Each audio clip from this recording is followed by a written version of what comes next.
fact which we need to keep in mind about the third quarter estimate is that it incorporates two sets of information which were not available at the time of making the first two quarters. Principally, we have a revised estimate for agricultural production for the year, and we also have a revised estimate for 12-13's GDP, and which we released at the end of January. This information was not available when we had prepared the Q1 and Q2 estimates when they were released. Right. But this information was largely available at the time of our advance estimate. So it's there in this third quarter estimate, it's there in the advance estimate. So that part is fine. What will happen, and this sometimes people get puzzled by, and I have explained this last year as well, is finally when we prepare the fourth quarter estimate, we also do the provisional estimate for the year. And that time the quarterly and the annual estimates cohere in a manner which becomes very clear to everybody. In general, our provisional estimate doesn't differ very much from our advance estimate. That has been our experience, and we hope that will continue this time as well. Sir, if we are to talk about your provisional estimates not being very different from your final estimates, it would mean that that for the fourth quarter we would need a growth of over 5% to meet that 4.9% number. How much of that do you think can actually happen? Do you think growth has picked up, or the trend has picked up that much? You are again asking me to say something which I didn't say.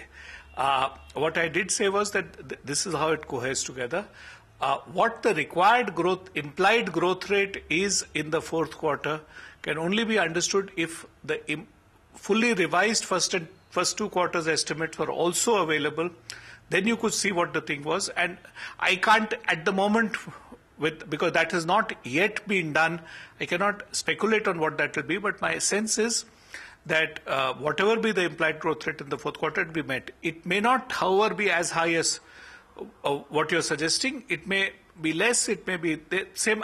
It's very hard for me to immediately say what the amount will be.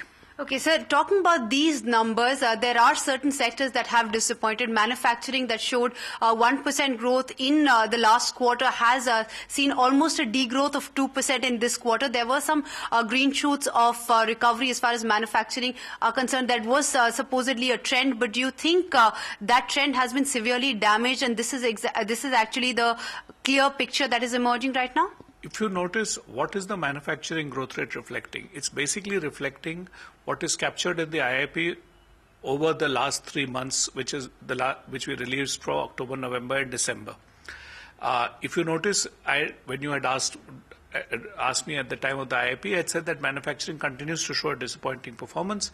And in fact, the last 3 months compared to what was available at the time of the second quarter is distinctly disappointing.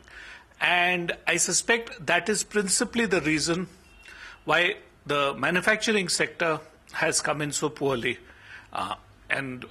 Because the way our numbers are computed, IIP plays a big role in determining the growth rate of overall manufacturing.